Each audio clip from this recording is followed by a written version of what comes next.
Okay, thank you so much to all of our speakers. And now we'll have a moderated discussion. One of the thematic ideas of these series is to try to show how neuroscience connects with the kinds of questions that we raise as topics for these seminars. So I'd just like to start with that thematic question and ask, what does neuroscience specifically add to this, this topic, as distinct from cognitive science or psychology, evolutionary biology? What do we get from neuroscience out of an understanding of meaning, and maybe more specifically musical meaning? Professor Patel referenced the most neuroscience in his talk, but all the speakers are welcome to comment. Well, I think there's there's kind of a profound question there.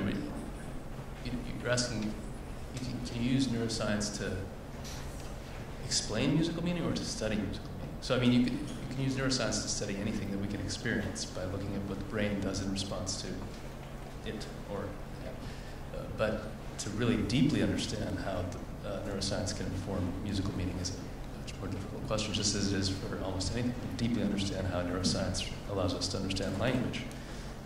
It's one thing to show there's a brain area involved in syntax processing, and another area to really show the mechanisms by which the brain is actually giving rise to those things. So I think we're still at very early stages. I'm not totally sure neuroscience is there yet in terms of really explaining musical meaning. Yeah. Famously, can you hear me? Is this working? Famously, Tinbergen asked 4 questions related to any kind of adaptation, and I think what evolutionary psychology gives us is potentially one of the questions related to function. What might be the function of some particular behavior, display, or whatever? But one of the critical things, if you're trying to provide a complete description, then you have to answer all 4 of the Tinbergen questions, and one of the critical ones is mechanism. And so what's missing from a lot of sort of speculative evolutionary psychology and other things is getting down to what the actual mechanism is.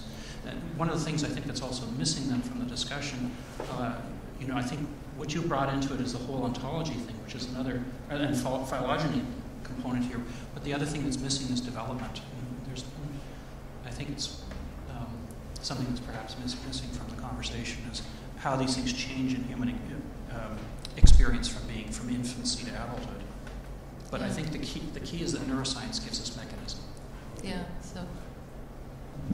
No, I just want to quickly agree. I think in that sense, yes. I mean, you can certainly compare people. Like we talked briefly about musical anhedonia, people for whom music doesn't seem to have any meaning, and you can compare the development of their brains to the development of people for whom music is profoundly meaningful and see if they're lacking certain connections or they're weaker in certain activations in certain areas that would give you some sense of what brain regions and interactions are important for giving rise to musical meaning. But again, I think just naming brain areas and naming brain connections is not a deep understanding of how music gives rise to meaning. Yeah. So I think, as a neuroscientist, I'm usually, I tend to be somewhat modest. So when it comes to complicated questions such as music and art, I usually look to behavioral studies to give us clues about how to formulate the question. What might be the component processes, and then I can look for their correlates in the brain, because simply looking inside the brain doesn't necessarily tell you much unless you have a hypothesis about what you're looking for. But actually, I think that in this case, I have a good answer. There is something that neuroscience does contribute to music, and it's to understanding of music, and it's related to that question of the rewards, the types of pleasure that we obtain from music. And it turns out the very early evidence that we have on this is that the pleasure we get from things like music, that taps into really the same circuits that give us pleasure for things like food and drink, from biological rewards. So we happen to have the circuit that involves dopamine that is very well characterized and reliably activated for simple pleasures. It turns out that it's also activated by more complex things, such as getting information or relieving curiosity or learning something, or musical pleasure. And I think that that's very, very fundamental, because without having had the ability to see inside the brain, we would never have known if we're tapping into really different circuits or the same circuit. Yeah. Would you like to say something as well? As the least neuroscientifically, neurobiologically informed person here, I have to say that I find the information just so inspiring when I hear that birds don't have relative pitch. Then that's a huge question that goes beyond relative pitch. It goes beyond understanding relationships, and it has huge implications for me. So what I see in neuroscience is that if we can get some facts here that can reliably show us some real differences between human cognition and other animals' cognition, we might find out things that make us uniquely human. That's not going to be the answer. It's going to point us to the way. Okay, another question that I have that more specifically pertains to Professor Patel's talk, just about, you pointed to musicality mechanisms that we might have as a way of understanding the development of, or the evolution of the ability to recognize meaning in music. It seems to me that it might be possible that we could have these musicality mechanisms, but then not find what we might call music today to be meaningful patterns of sounds, just because we have the mechanisms. There still seems to be something to explain about why musical organizations of sound would seem to be meaningful. Just because we have the mechanisms, we could also recognize sounds maybe that we don't in some way perceive to be musical. I wonder if you might respond to that, and I'm curious what you think about that. Right, well, I think this is all connecting back to many things we've been talking about with David and Jackie, is that for the mechanisms to have some sort of meaning, there has to be a connection ultimately to the reward system of the brain, I think. Sure, we can recognize patterns that we can just recognize, and maybe they don't really have much meaning for us. But with music, there seems to be this, in David's way of thinking about it, this reward the brain gives itself for making a correct prediction in the musical domain. It could be the timing of a rhythm, it could be recognition of a motif transformed in some way. And so figuring out why the brain wired itself to give those rewards is really a deep question for neuroscience, as Jackie is pointing out. Because it's at face value, it's not about some functional thing you need to do for survival. But I like Liz's point that maybe the reason the brain does it is because ultimately it's interpreting these signals as social signals. Even though nobody would confuse the sound of a musical instrument with a human voice, we're hearing it as a human intention, expressing something important about a human thought, and therefore we're wired up to engage with it. So the motivation is social, then that contextualizes the mechanisms in a different way than if you just say, we've described the mechanism and that's it. Yeah, I don't disagree with that, but I just want to point out that prediction is much more fundamental than just social. Yes. Interacting with the world, things like walking and locomoting, pretty much everything we do requires prediction.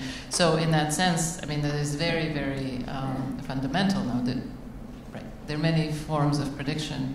And actually, that gets me to, I had a question about that, maybe a little bit of challenge to David's theory. So what you started with, and in your book, you make this claim that the brain rewards itself for successful prediction. And I totally believe that part of the musical enjoyment has to do with prediction, a lot of prediction and a few surprises.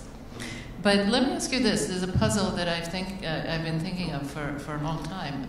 It's kind of cool. So, like I said, we predict a lot of things in our daily mundane interactions, right? So when if I look at this bottle, I can reach without looking at it. So I have predicted where the bottle is. There's a whole bunch of predictions going on here.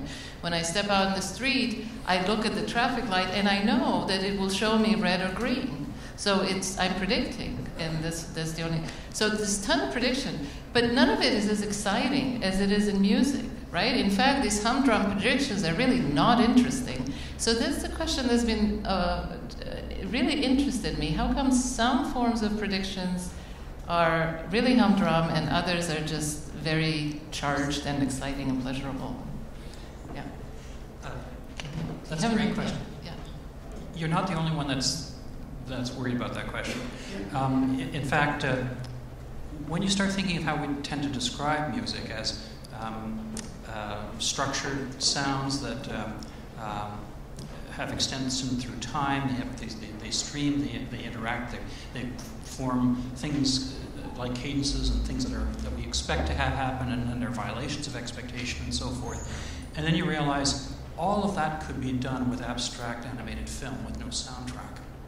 We could have abstract shapes that are moving around the screen, doing things that are expected and unexpected.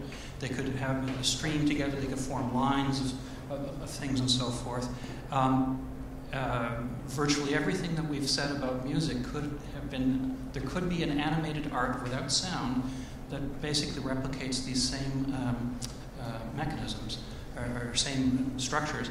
And that doesn't exist. And I'm not sure that if it did exist, that it would be, as you say, as compelling as music. And so all I'm doing is not answering your question. I'm simply refining the question. Well, at least it's a good question. I think it really is a paradox. It suggests that there's something about the sonic component to what's going on. And maybe the auditory system developed differently in some ways than visual system to make those things somehow more enjoyable. One of the things I've thought about is that in the relationship between, if you think of language, one of the key things that has to happen in development is this huge amount of imitation. You have to imitate the sounds around you in order to speak a language.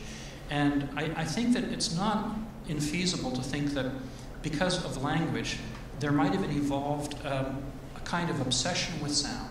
A compulsion, a way in which sound can be pleasurable and we feel that we want to interact with that or replicate it in some way that may not exist on the visual domain, and that somehow sound is privileged in terms of the pleasures we derive from imitation and so forth that may not exist in other sensory modalities. That's purely speculative. I have one other question, I think, and Jack, if you have others before we open up to the audience, and it's about the ontology of music, which I think many questions are raised in this seminar about that, particularly with reference to Professor Tolbert's talk, which was locating these questions more in the social realm. And I wonder how this bears on two kinds of reasoning that are involved in these questions, on the evolutionary reasoning of what we take to be musicality. So if we change what we think to be music, are we changing what we think to be musicality? And then when we search for different mechanisms in evolutionary history, and similarly at a developmental level, or let's say an ontogenetic level, how might these differences in ontology change what questions we ask in neuroscience? So what capacity is this being relevant for meaning? It seems to me that there's questions about the ontology of music that might bear on this kinds of logic that's separate from the inquiry itself. I'm curious what you all think about that. Yes. Well, as you noticed, I wanted to broaden music into being part of a communicative spectrum based on the inherent salience of vocality. Because I think that what we are calling music and language are so culturally developed and so recently developed that the evolutionary question isn't about that. It isn't about how they became different or how they became what we call music in one culture or another, but it's that we have the whole spectrum of communication that we use, and people have roughly something language-like and music-like. They don't only have one or the other, which makes me think that you need to be able to have both. You can't have a system that doesn't have both. Why? What's that about? And that's one of the other things that I tried to address is that there's something about hearing sound simultaneously as an icon of itself and as a vehicle for something else that allows us to take many perspectives. So I think it's all bundled together. But anyway, I don't think it's possible. I think it's too recent to ask an evolutionary question. It doesn't even make sense. What we might ask is, how did this whole spectrum come up, and what do the parts of it do, and how do they complement each other, and how do they make each other possible? But one of the ways that I like to think of it as an ethnomusicologist is that somehow music or performative ritual is exemplifying the world in which the language-like things become true. They need each other to make each other true. Do you have any other responses or questions, Jacqueline? Yeah, not a response, but I wanted to raise one more question to think about, perhaps discuss. So there were two examples, two phenomena that we heard that I would put in a box of cognitive flexibility and cognitive the ability to generalize. So one salient aspect of human cognition is this enormous ability to generalize, right? From trial one, and I think that's much higher, very highly developed in us. So I heard two examples of that I would call cognitive flexibility, and yet you gave them different names. And the one example would be the pitch transposition of starlings. And I know from experience with animals in the laboratory, we experience the same thing. You could train an animal to make a visual discrimination of, let's say, something is red or green in the upper left visual field, and then you move the same red or green thing in the upper right visual field, and it's as if you have to train a new task, right? So this generalization that humans would do, like, it's not even a question, somehow is absent, and we always have to wonder, are we really tapping the same learning mechanisms that we think we are? So the pitch transposition, right, you can see how it's the same thing. And then the role reversal.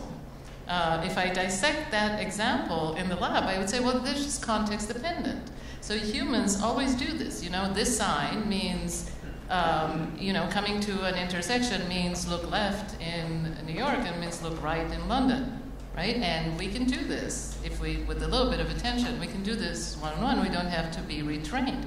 So it struck me that could we describe this ability to imagine yourself as a sender and as a receiver exactly the same as a contextual flexibility. Anyway, so I just wanted to consider, so to what extent music is really tapping into this higher cognitive flexibility that we somehow have. I mean,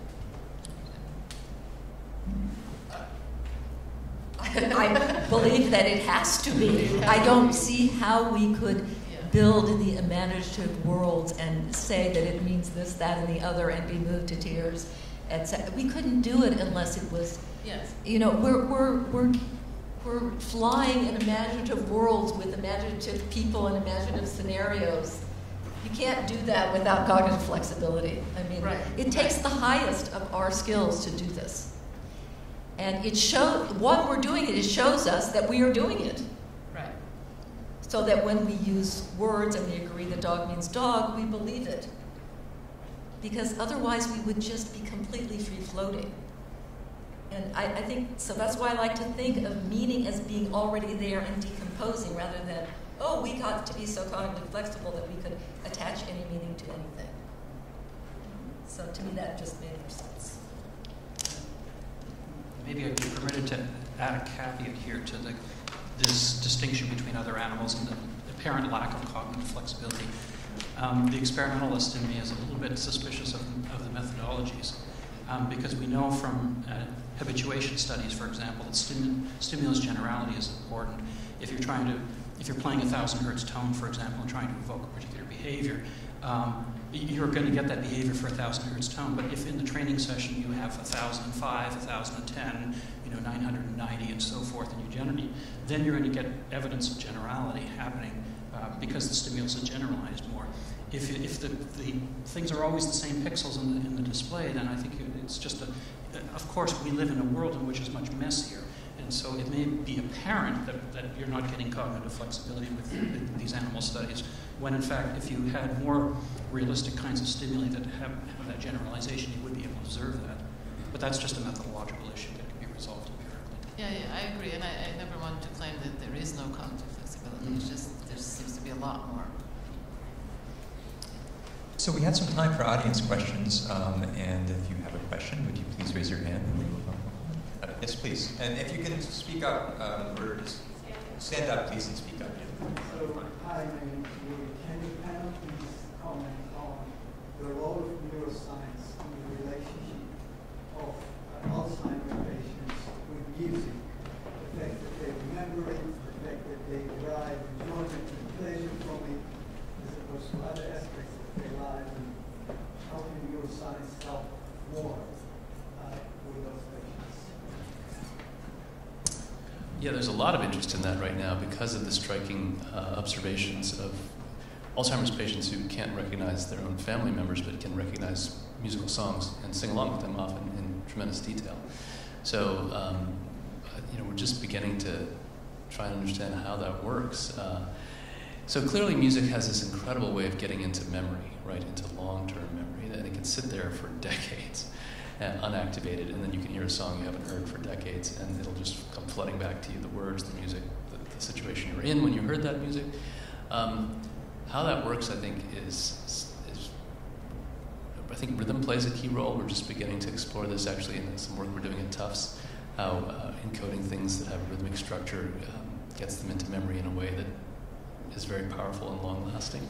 But ironically, even though this observation of music and memory having a close relationship goes back to the ancient philosophers, it's actually one of the less developed aspects of music neuroscience right now.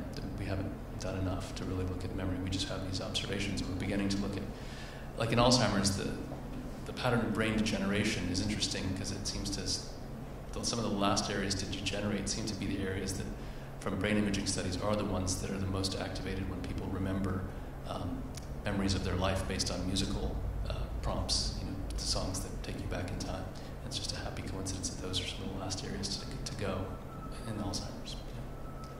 I hate to be the one that keeps throwing cold water on things, but there's another possibility here. As contrasted with just about every other stimulus that we encounter in the environment, there is no stimulus I know of that's as repetitive as music is. Nor is it the case that how many times have you watched your favorite movie? How many times have you listened to your favorite piece of music? So people expose themselves to music repetitively a lot more than just about any other stimulus. So it shouldn't really be surprising that something that you are so exposed to and is so repetitive might linger in memory more than other kinds of things. But that's not to say that's a speculation. Also, it doesn't explain why you would forget your family members.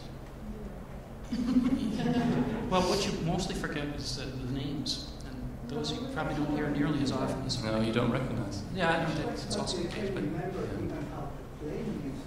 Yeah. So it's like some connection with motor systems, whereas they don't remember where they left the key or how to get to it. Right, so there's a procedural memory component as well. I think there's an important point you're on too, David, is that there's this asymmetry in exposure, but I don't think that can explain. I don't think that can explain everything. It's just a speculation. Yeah. But what about family members' voices? Right? They're over and over again. Good point.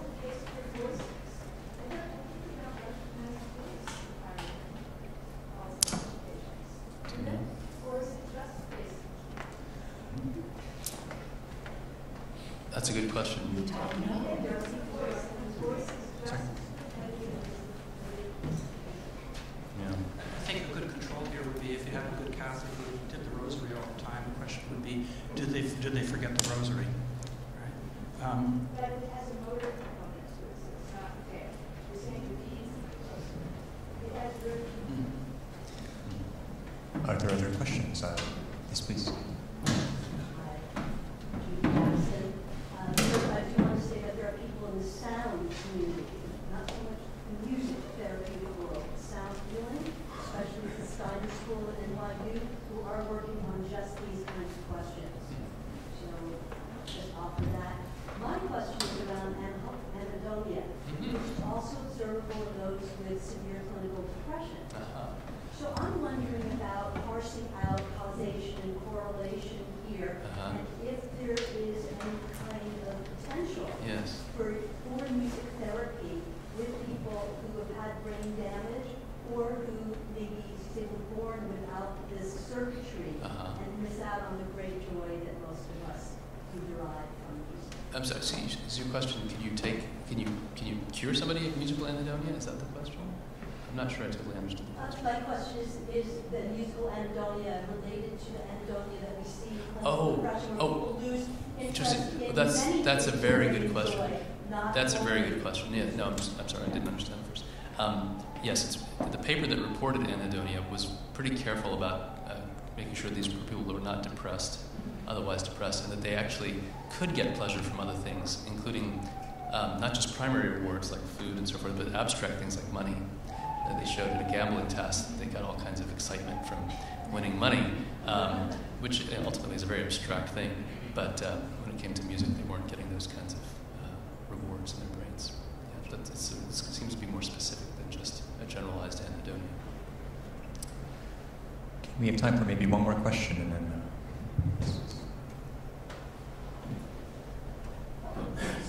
Hello, my name is John Samuels, and thank you all for coming today. Some of what you talked about sounded a lot like empathy. You were talking about the fact that human beings can recognize certain things. It sure sounded a lot like an empathetic response, an ability to abstractly understand from another person who's thinking or feeling, which I gather is something you don't think that animals have for the most part. But I wanted to ask you whether empathy was really what you were talking about, or whether it's something similar but not exactly the same thing. You're talking to me. Well, predominantly, because you don't want to get into the thought.